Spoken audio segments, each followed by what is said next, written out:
하나님께서 오늘 우리에게 주시는 말씀은 누가복음 4장 5절에서 8절까지의 말씀입니다. 누가복음 4장 5절에서 8절까지의 말씀 우리 함께 읽겠습니다.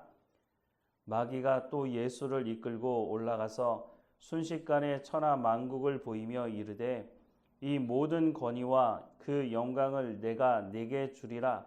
이것은 내게 넘겨준 것이므로 내가 원하는 자에게 주노라. 그러므로 내가 만일 내게 절하면 다 내 것이 되리라. 예수께서 대답하여 이르시되 기록된 바 주 너희 하나님께 경배하고 다만 그를 섬기라 하였느니라. 아멘.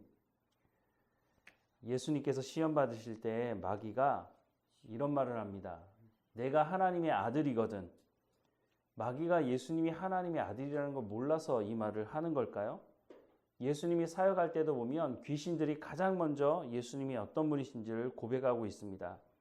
누가복음 4장 31절에서 34절 말씀에 보면 갈릴리의 가버나움 동네에 내려오사 안식일에 가르치심에 그들이 그 가르치심에 놀라니 이는 그 말씀이 권위가 있음이로라. 회당에 더러운 귀신 들린 사람이 있어 크게 소리질러 이르되 아 나사렛 예수여 우리가 당신과 무슨 상관이 있나이까? 우리를 멸하러 왔나이까? 나는 당신이 누구인 줄 아노니 하나님의 거룩한 자니이다 라고 말하고 있습니다. 아무도 예수님에 대해서 알아보지 못했을 때 귀신들이 먼저 당신은 하나님의 거룩하신 자 아닙니까? 하나님의 아들이 아닙니까? 그런 말을 고백하고 있는 겁니다. 그런데 예수님 곁에 와서 속삭이듯이 말하는 것이 아니라 조금 전에 읽었던 말씀에 보면 크게 소리를 질렀다고 말합니다. 그러니까 회당에 있는 사람들이 다 알아들을 수 있도록 예수님이 어떤 분인지를 이 귀신들이 먼저 선전을 해준 것이죠. 귀신들은 예수님이 누구이신지 분명히 알았죠. 그러니까 오늘 본문에 등장하는 마귀도 예수님이 누구인지 모를 리가 없는 것입니다. 그런데 다시 한번 묻는 것은 네가 하나님의 아들이거든 이라고 말하는 것입니다. 왜 이렇게 말했을까요? 예수님이 생각하기를 아니 내가 하나님의 아들인지 모르고 지금 이 말을 하는 거야? 이렇게 생각할 수도 있겠죠. 그런데 거기에 마귀가 걸어오는 함정이 있는 것입니다. 예수님은 완전한 하나님이실 뿐만 아니라 완전한 인간이시라고 하는 것입니다. 예수님이 이 땅에 오신 것은 완전한 인간으로 오신 것입니다. 예수님이 완전한 인간으로 인간의 죄를 짊어지시고 십자가에 죽으시기 위해서 이 땅에 오신 것입니다. 그런데 마귀가 이렇게 질문하는 이유는 너 인간이 아니고 하나님이지? 이걸 인정하라는 것입니다. 그러니 마귀의 이 말이 속아 넘어갈 수는 없는 것이죠.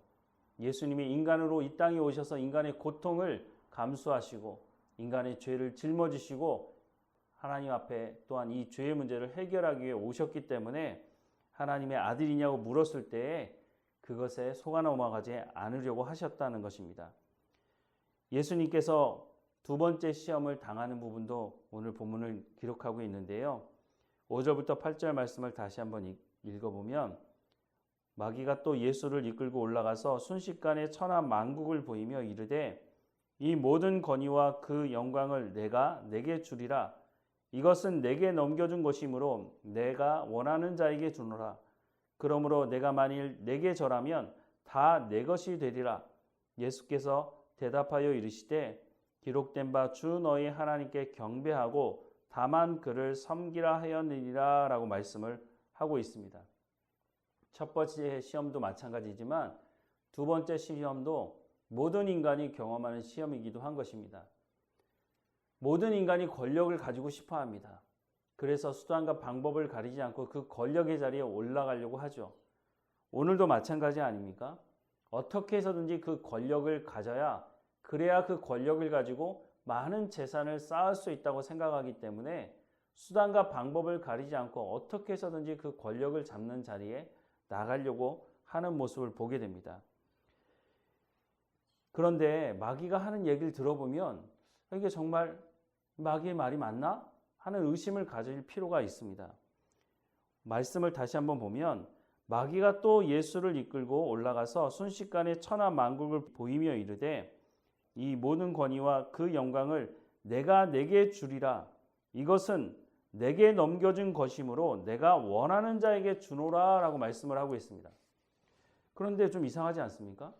성경 어디에 하나님께서 이 세상 권세를 마귀에게 넘겨줬다는 말씀을 여러분 혹시 보신 적이 있습니까? 성경 어디에도 그런 말씀을 기록하고 있지 않다는 것입니다. 7절 말씀에 그러므로 내가 만일 내게 절하면 다 내가 내게 줄 거라고 말합니다.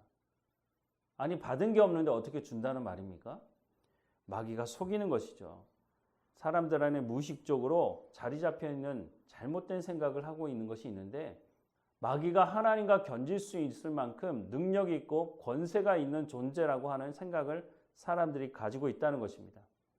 현대에 들어서는 영화 산업이 발전하면서 이 마귀와 관련된 영화들도 참 많이 만들어지는데 대부분 영화들을 보면 마귀가 엄청난 힘을 가지고 있습니다. 사람은 범접할 수 없는, 물론 영적인 존재이기 때문에 그렇기도 하겠지만, 그런데 여러분 성경을 자세하게 읽어보시면 아시겠지만 마귀가 무슨 큰 권능과 능력이 있어가지고 사람의 생명을 이렇게 저렇게 하는 그런 부분을 볼 수가 없습니다. 가장 마귀가 잘하는 게 뭐냐면 거짓말하는 것입니다. 그리고 예수님을 십자가에 못 박아 죽이려고 할 때에 마귀가 했던 것은 가룟 유다의 생각을 바꾸는 것이었습니다. 가룟 유다에게 예수님을 팔 생각을 넣었다라고 하는 것이 요한복음 13장에 보면 기록되어 있습니다. 마귀가 예수님을 죽이기 위해서 할 수 있는 것은 사람의 생각을 바꾸어서 사람이 예수님을 공격하도록 한 것이라고 성경은 말씀해 주고 있습니다. 그래서 예수 믿는 사람들에게 새 사람을 입으라고 말씀하고 있는 겁니다. 새 사람을 입으라는 말은 하나님의 말씀으로 생각을 바꾸는 것입니다. 마귀는 여전히 이전에도 그랬고 지금도 그렇고 앞으로도 거짓말하고 우리의 생각에 잘못된 생각을 집어넣는 일들을 계속해서 행할 것입니다. 그래서 사람들이 그 말에 속아서 다른 사람을 공격하기도 하고 예수 믿는 사람들을 박해하기도 하는 것입니다. 그럴 때 예수 믿는 사람들이 어떻게 이 모든 시험을 이겨낼 수 있을까요? 하나님의 말씀을 마음에 새기고 하나님의 말씀으로 새로워지지 않으면, 그러니까 하나님의 언약의 말씀을 온전히 붙들고 살아가지 않으면 우리도 마귀의 그 거짓말에 속아 넘어갈 수 있다는 것입니다. 마귀는 1% 사실만 있어도 99%의 거짓말로 그 모든 것을 포장합니다. 가룟 유다가 예수님을 쫓은 것은 예수님을 통해서 무엇인가 소망하는 것이 있어서 그런 것 아니겠습니까? 물론 제자들 안에 이 권력욕이 있었던 것을 볼 수 있지만, 그래서 자리싸움을 한 것이지만, 그럼에도 불구하고 예수님을 팔아 넘기려고 하는 것은 처음부터 가졌던 생각이 아니었다는 것입니다. 결국은 마귀가 거짓말로, 속이는 말로 해 주었을 때 그 생각을 바꾸고 예수님을 팔아 넘기게 되었다고 하는 것을 성경은 말씀해 주고 있습니다. 이런 것을 어떻게 하면 극복할 수 있을까요? 예수님께서 오늘 8절에 이렇게 말씀하십니다. 예수께서 대답하여 이르시되 기록된 바 주 너의 하나님께 경배하고 다만 그를 섬기라 하였느니라 라고 말씀합니다. 이 말씀이 무슨 말씀일까요? 주 너의 하나님께 경배하고 다만 그를 섬기라. 앞서 말씀드린 것과 같이 하나님의 말씀을 듣고 순종하는, 그래서 하나님의 말씀으로 우리의 생각을 바꾸어야만 우리가 이런 권력욕에 빠지지 않고 마귀의 이 거짓말에 빠지지 않을 수 있다고 말씀해 주고 있는 것입니다. 세상의 권력은 하나님께서 부여하신 것입니다. 물론 우리가 다 이해할 수 없는 부분이 있습니다. 하지만 분명한 것은 역사의 주관자가 하나님이시고 하나님께서 그 권력을 위임해 주시는 것입니다. 하나님께서 우리 가운데 이 부분에 대해서 말씀하고 있는 것은 마귀에게 속지 말라는 것입니다. 여전히 영화나 책이나 우리에게 속삭이는 그런 거짓말들을 보면 마귀가 사람의 영혼을 팔면 엄청난 권력을 줄 것처럼 그렇게 말을 합니다. 하지만 그런 것은 성경에 말씀하고 있지 않다고 하는 것입니다. 우리가 다 이해할 수 없기는 하지만 어쨌든 권력은 하나님께서 부여하시는 것입니다. 그러니 마귀의 이 거짓말에 우리가 속아 넘어가지 않고 선악을 알게 하는 나무 열매를 먹으면 하나님과 같이 될 거라고, 그것도 속이는 거짓말 아니었습니까? 우리가 그런 말에 속아 넘어가지 않기 위해서는 네가 이 선악을 알게 하는 나무 열매를 먹으면 반드시 죽는다고 하나님께서 말씀하신 그 말씀을 붙들 때에 우리가 이 시험에 빠지지 않을 수 있다고 하는 것을 우리가 분명히 기억하며 오늘도 하나님의 말씀을 온전히 붙들고 예수님이 말씀하신 것처럼 주 너희 하나님께 경배하고 다만 그를 섬기라고 말씀하신 대로 우리가 하나님께만 집중하고 하나님만 의지하고 하나님의 말씀에 순종하는 우리의 삶이 되기를, 그래서 이 두 번째 시험도 예수님께서 말씀을 통해서 극복하신 것처럼 오늘 우리도 예수님의 말씀을 따라서 오직 하나님만 섬기고 하나님 말씀을 의지함으로 이런 시험이 다가올 때에 우리가 그 시험을 이겨내는 우리의 삶이 되기를 주님의 이름으로 축원합니다. 기도하겠습니다.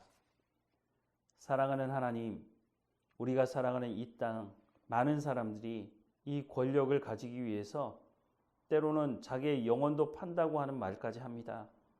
하나님 앞에 우리는 순종하게 하시고 세상 사람들과 같이 마귀에게 그 생각을 빼앗기고 그 거짓말에 속아 넘어가서 잘못된 길을 가지 않도록 하나님께서 말씀하시는 말씀을 온전히 붙들 수 있도록 우리는 오직 하나님을 경배하고 하나님만 온전히 섬기는 삶을 살아갈 수 있도록, 그래서 오늘도 성령의 충만함으로 우리를 진리 가운데로 인도하시고 하나님의 말씀을 온전히 붙들게 하셔서 하나님의 말씀으로 새롭게 되는 새 사람을 입으며 살아가는 우리의 삶이 될 수 있도록 은혜를 허락해 주옵소서.